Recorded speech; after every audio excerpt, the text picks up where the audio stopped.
hold it. Tell me when to go. Hi class, my name is Miracle. Unfortunately I couldn't be there today. I had to fly out because my mom passed away on Monday, so just getting prepared for her funeral.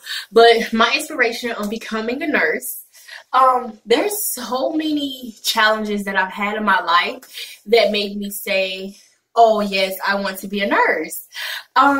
One day I recall on April 12th of 2017, as you already may know, my fiance was diagnosed with stage 4 colon cancer. A little disclaimer, he said that I could use his picture with him out of surgery on the ventilator. And this is also his wound. But April 12th, he was diagnosed with stage 4 colon cancer. And I felt like my life crumbled before my eyes. Like, this was very, very difficult to hear. Oh, you have cancer. Immediately when you think about cancer, you think about, oh, they're going to die. But God placed an angel in our life that saved his life. One of the things that made me say I want to be a nurse was some of the way that the nurses and the doctors reacted towards us. They sounded like cancer was just saying, oh, you have hypertension, there would be some medication for you. So I always said, well, I want to be a nurse because I want to be that nurse that educate patients. I'm very big on education. I don't want anybody to be in the shoes that I was in when they said, you have cancer. Like, the doctor came in and she was like, she said it so nonchalantly because she was a breast cancer doctor. I know cancer is cancer. And you should have some, like we talked about in class, some sympathy or empathy. And I felt like she didn't have that. And the nurses were the same way. Like, they didn't want to explain to me, like, what some stuff was or why my fiance was getting that. So like I said, I want to be that nurse to educate patients. Another scenario is like when I was talking about my mom. This is her and I together. So my mom had an infection in her leg and she became septic and she had some other issues going on as well. But I feel like from the nurse's words, she said that the doctor doesn't want to come to the hospital to operate on your mom to get the source of infection out of her.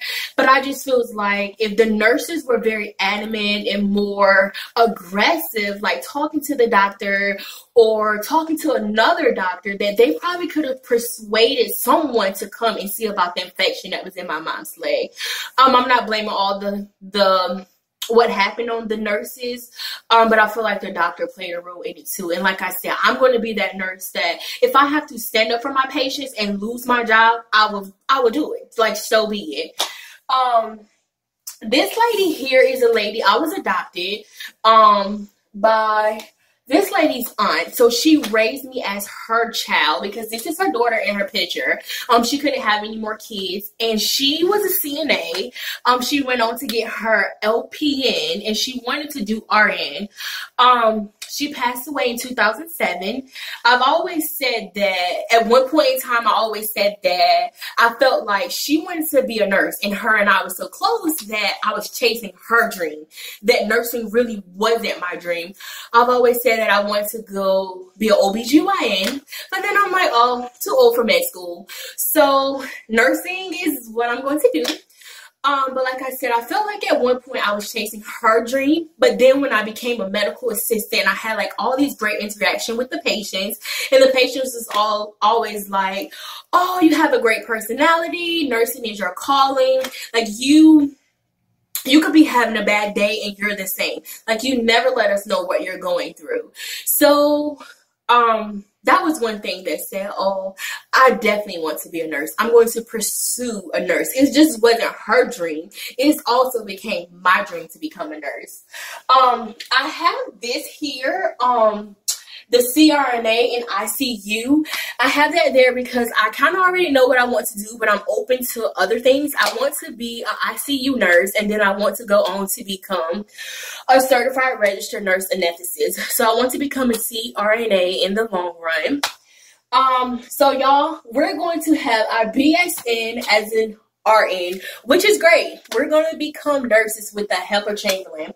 One thing that I've learned is to say no. I'm always that person that always puts other needs before my own. Like, no is never in my vocabulary. But this class taught me that it's okay to say no. You have to think about yourself. Say no for these next 2 years, and you're going to be glad that you said no. I also put this, it's just like the Chamberlain Canvas board, where I was going to say that utilizing the resources, all the resources that Chamberlain has, will help me be successful throughout my nursing school. Also, the hardest thing for me in this class was the RUA paper. The APA formats. I think I was writing it MLA style. And when Professor Moore was like, work on APA. So I felt like that was the hardest thing for me. This class was a great experience, and I'm glad that I got to take it. So my 10-year-old niece, her mom explained to her that my mom passed away. And she made a card for me, and it had this quote on it, and I love this quote. It says, everything will be okay in the end. And if it's not okay, it's not the end. So I know that we're going to feel like we're at the end of the road. We're going to feel like we just can't go on.